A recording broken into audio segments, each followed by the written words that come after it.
WINnews.com. In 1949, station WDIA in Memphis, Tennessee became the first to employ an all-black on-air announcing staff and broadcasting movies, gospel, and various talk programs. Acquiring the right to broadcast at a higher wattage, the station boosted their signal from 250 to 50,000 watts and was now capable of reaching as far north as Missouri and as far south as the Gulf Coast. That range included about 10% of the black population of the United States, which in turn garnered substantial advertising revenue. Influencing every black radio station to follow, WDIA assigned itself the moniker the Mother Station of Negroes. It also earned the nickname the Goodwill Station because it broadcast public service bulletins. Later that year, WERD in Atlanta began broadcasting as the first black-owned radio station. Powerful AM stations such as WLAC in Nashville began broadcasting black-oriented news and rhythm and blues music across entire regions of the United States, drawing both black and white audiences. That's a fact. I'm Big Sue on the Black Information Network. 9:10 a.m. KKSF, Oakland, the Black Information Network. Tell your smart device to play Bay Area VIN 910 on iHeartRadio.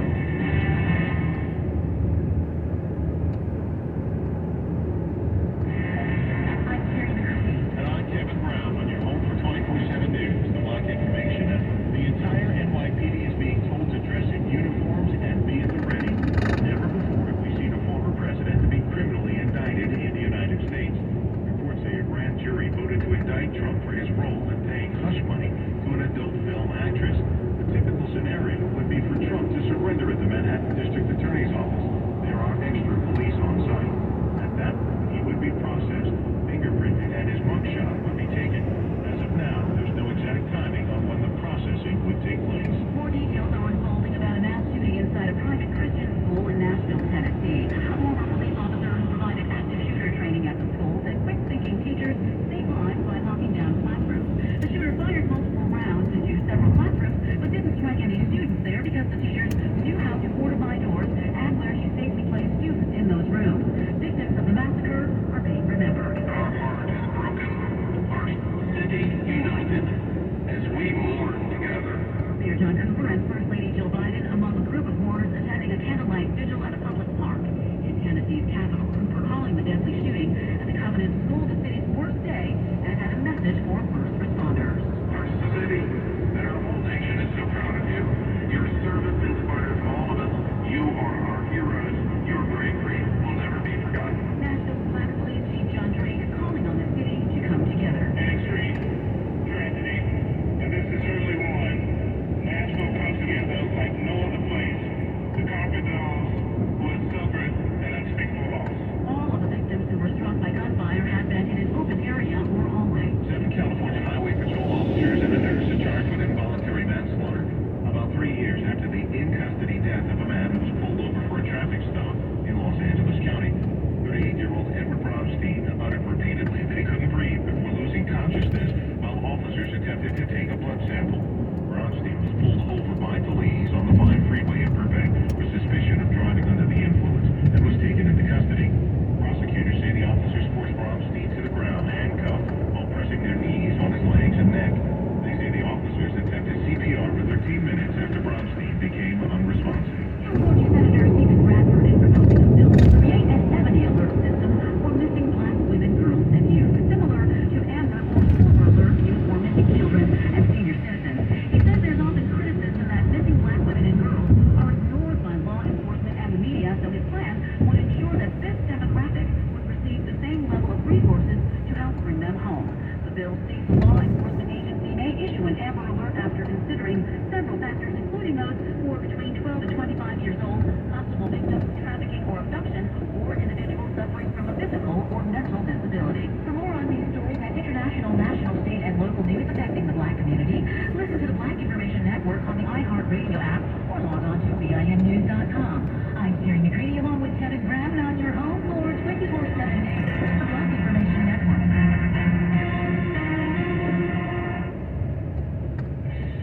Does race really exist, or did we create it? Listen to the thought-provoking episode of Spit, iHeartRadio's podcast for 23andMe, where they explore how understanding your DNA changes how we think about ourselves and the world. Host Baron Tunde Thurston sits down with Wyclef Jean and Professor Al people view the connections between genetics and race. When I integrated my bus stop in New Jersey in 1980, some high school kids decided that they were going to hang me in a tree and kill me at 9 years old. And thank God the bus driver wasn't on time, cut me down. I made it, and that's why I do this work every day. So my dad always told me, don't forget your descendant of 1804, Tucson, Oklahoma. So this was like how I was brought up, with a very fearless attitude. Listen to the full episode of Spin with 23andMe and the iHeart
content and on the iHeartRadio app. The inspiration to musicians, including Little Richard, Chuck Berry, and Jerry Lee Lewis. Sister Rosetta Tharpe was born on March 20th, 1915, in Cotton Plant, Arkansas, a pioneer in her guitar technique. Her mixture of spiritual lyrics and rhythmic accompaniment was a precursor of rock and roll. Tharpe was the first popular recording artist to use heavy distortion on her guitar. Her influence on British blues in the 1960s would be profound, being cited by Eric Clapton, Jeff Beck, and Keith Richards, pushing spiritual music into the mainstream. Tharpe helped pioneer the rise of pop gospel with the 1938 recording Rockly. In 1945, she released Strange Things Happen Every Day. The album has been called the first rock and roll record. This is Frankie Garcelle for the Black Information Network. Speak out about what's happening in your community. Call the Black Information Network hotline at 855-500-9BIN. The opinions, beliefs, and viewpoints expressed in this commentary are those of the author and do not necessarily represent those of BIN and its founding partners and employees. I'm Mo Kelly on BIN with your 2-minute warning. I can admit it, I was wrong. I said I did not believe that former President Donald Trump would be indicted for anything, but I was wrong. The specific charge or charges are still unknown as is presently under seal and will remain as such until his eventual arraignment, upon which Trump will enter a formal plea. Some of the public reporting points to the focal point being the hush money payment to former porn actress Stormy Daniels. Others suggest that up to some 30 additional counts related to falsification of business records. Who knows? Well, we'll find out soon enough. But this does mark the first time in U.S. history that a former president will face criminal charges. The social media response from Trump himself is exactly what you would expect, from personal character attacks against Manhattan DA Alvin Bragg to a plea for prayers and monetary donations from his supporters. Republican lawmakers have predictably lined up in their support of the former president, echoing many of the same complaints as to the supposed motivations behind the investigation of Trump. Yes, there are two lenses in which to view this moment. Of course, there is the political lens, as it involves political figures. The second lens is the legal one, and that's the more important one. We have every reason to expect that the indictment will allege one or more felonies with actual prison time hanging in the balance. Indicting a former president will prove far easier than convicting that same former president with a unanimous verdict from 12 jurors. The rantings of Republicans and even Trump himself will do nothing to change the evidence presented, but could go a long way in influencing a yet-to-be impaneled jury. But the bottom line is this: Donald Trump now has a record. I'm Mo Kelly, at Mr. Mo Kelly on social media, and that's your 2-minute warning on the Black Information Network. I'm Esther Dillard, and here's the latest from the Black Information Network. Black Manhattan District Attorney Alvin Bragg has been inundated with death threats since word of a grand jury indictment of former President Donald Trump became public. The New York Daily News has published portions of some of the worst, which includes often mistyped emails and messages covered with racist insults and mention of guns. Bragg is Manhattan's first black district attorney. Trump will be arraigned on Tuesday. He's being indicted in a case involving hush money payments made to conceal an alleged affair. The death toll is rising after powerful storms and tornadoes across the South and Midwest. In Arkansas, the governor has declared a state of emergency and activated the National Guard. Little Rock is among the hardest hit communities, with deadly tornadoes also reported in Indiana and Illinois. And that's the latest. I'm Esther Dillard from the Black Information Network and BINnews.com.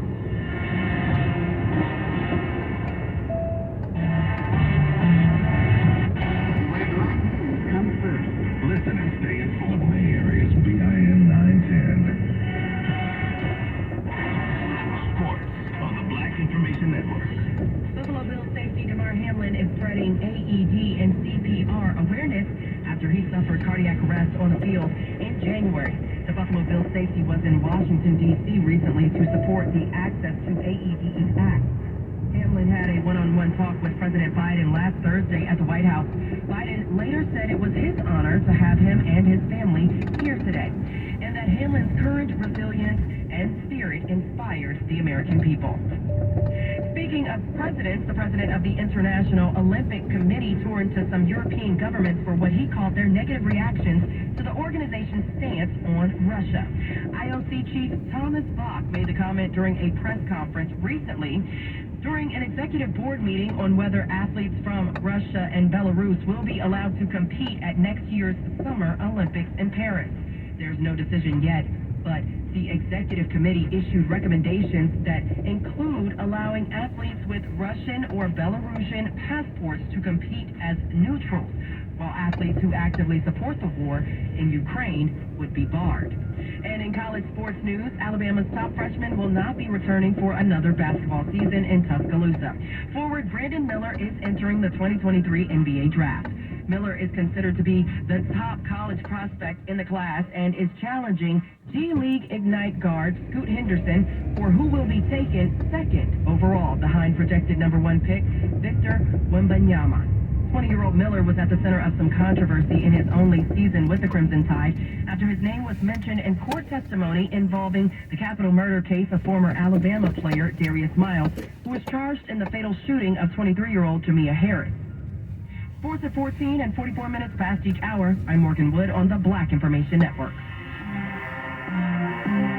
Hey, it's Kiki Paul. We'll get back to your music in a second. I gotta tell you about the 2023 McDonald's Change Leaders. They are 10 young black visionaries who started something different. Speaking up, showing up, and loving up on our community.